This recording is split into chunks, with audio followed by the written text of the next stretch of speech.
ద్వేషించే మనసులొద్దు, కుళ్ళు కపటాలొద్దు. కాబట్టి సంగమా, దైవ జనాంగమా వినండి. ప్రభు అన్నాడు, సంగమా నువ్వు ఏది కలిగి ఉన్నావో నువ్వు అది పట్టుకో అంత్య దినాల్లో. ఏది కలిగి ఉన్నావో జాగ్రత్త. నీ ప్రేమను కలిగి ఉంటే నువ్వు ప్రేమను విడిచిపెట్టద్దు. కనికరించే మనసు ఉంటే అది విడిచిపెట్టద్దు. అంత్య దినాల్లో దేవుని వైపు చూద్దాం. పిల్లలు మన కుటుంబాలు కట్టుకోవడం ఓటమి చెందొద్దు. రాహబు విషయంలో కూడా ఇదే జరిగింది. ఆఖరిలో రాహబు విషయంలో కూడా తెలుసుకున్నది ఏంటి తెలిసిన, ఆమె ఆ ప్రాంతం పట్టబడటానికి వేగులు వారిని దాచింది. ఆ వేగులు వారు ఎటుగా దాచి దింపిందో, అయ్యా మీ విషయమే మేము కలత చెందుతున్నాం, మా ప్రాంతం విషయంలో కలత ఉందంటే ఆ వేగులు వారు చెప్పిన మాట ఏంటి? అమ్మా మేము మమ్మల్ని కిటికీ ద్వారాగా దింపినావు కదా, ఈ కిటికీ ద్వారా ఈ కిటికీకి ఎర్రటి దారాన్ని కట్టు. మేము మా యొక్క సైన్యంతో ఈ ప్రాంతానికి వచ్చినప్పుడు, ఈ గోడల చుట్టూ మేము తిరుగుతున్నప్పుడు ఇది మాకు గుర్తుగా కనపడాలి.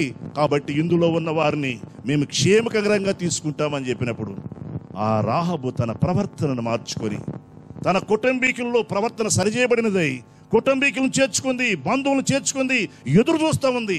ఎందుకని?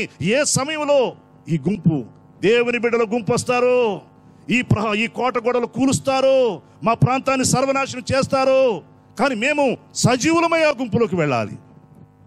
అయితే గుర్తేంటి? ఆ ఎర్రటి తాడు కిటికీకి వెరేలాడుతూనే ఉండాలి. అందులోపల మనుషులు ఉండాలి, బయట ఉండకూడదు. మాకు సంబంధం లేదని చెప్పారు.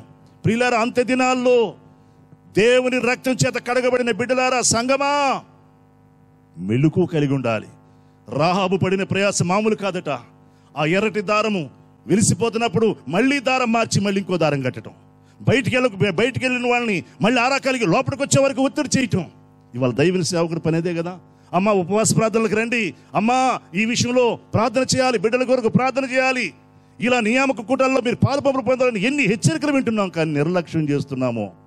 కానీ దేవుడి ఉద్దేశం చేసిన మనల్ని కూడా ఆయన రాజ్యంలో చూడాలని. Praise the lord.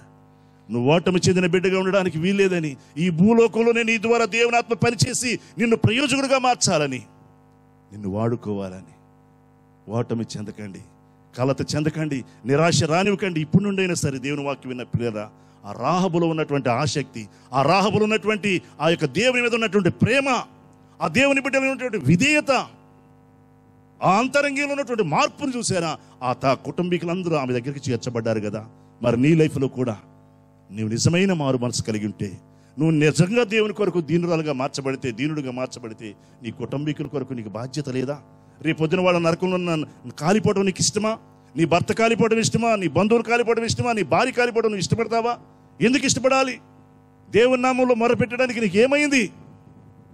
కాబట్టి పిల్లరా, ప్రభు అన్నాడు, సంగమా నువ్వు ఏది కలిగి ఉన్నావో నువ్వు అది పట్టుకో అంత్య దినాల్లో.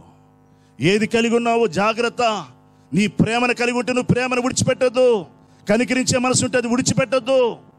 ద్వేషించే మనసులొద్దు, కుళ్ళు కపటాలొద్దు. కాబట్టి సంగమా, దైవ జనాంగమా వినండి. కాబట్టి ప్రియులారా, గమనించారా?